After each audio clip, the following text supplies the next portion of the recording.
Hey guys, this is Mr. H. Hey, I am going to do question 30 from the June 2025 Regents exam. And this is something, I'm going to use something that we've used before. I'm going to use Mini 23 to help us find the prime factors, and then we're going to kind of walk through it. So let me just jump in and show you what I mean.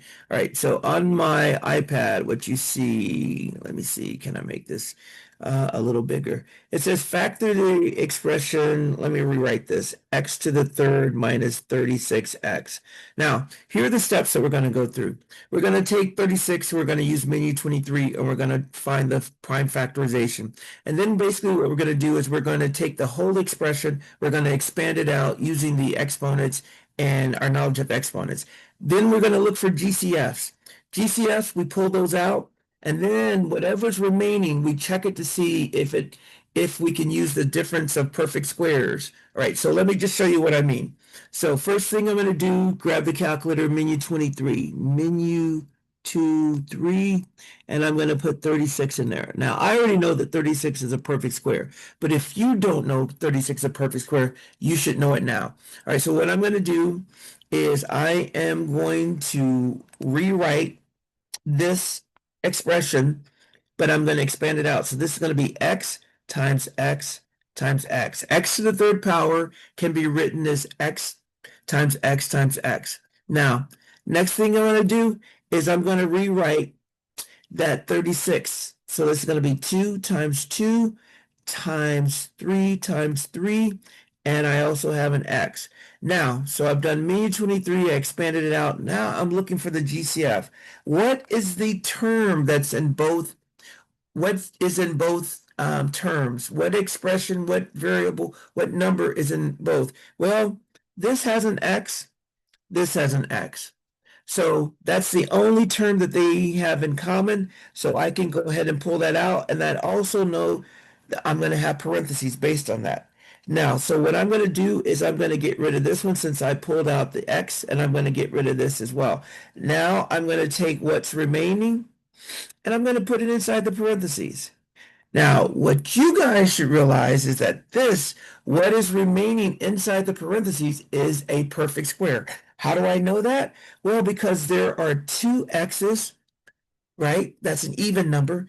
There's two twos here. There's two twos or two threes here. So if we have an even number of variables or even number of numbers, it is going to be a perfect square. And since we have a subtraction, it's the difference of perfect squares. So now, once you know that, we're going to write this. We got an x here. We're just going to put one of the x's goes here, one of the x's goes here. Boom. One of the twos. So, and remember, when you're doing the difference of perfect squares, there's going to be a subtraction and a plus. Now, one of the twos is going to go here. One of the twos is going to go here. One of the threes is going to go here. And one of the threes is going to go here. Almost done. So we can simplify this. X, 2 times 3 is 6.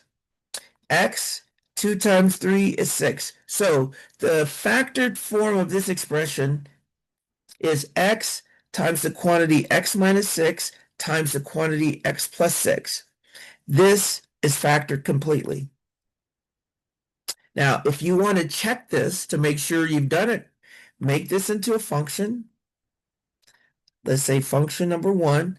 Make this into a function number 2, or vice versa. But then when you graph them, these two should be identical. When you graph them, they should be identical. Yeah, that's how you know you've done it perfectly. But this is the factored form. Okay. Now, again, menu 23, any number in the expression, get the prime factorization, and then you're going to use the prime factorization and expand everything out. Once you expand it out, you should be able to find the GCF, whatever the GCF is, pull it out, and then look what's remaining inside the parentheses. Check it to see if it's a perfect square. If it has perfect squares and it has a subtraction sign between them, you can use the difference of perfect squares. If it doesn't, then you're done. But that's it. That's all you're doing. So I'm going to stop this and I'm going to post.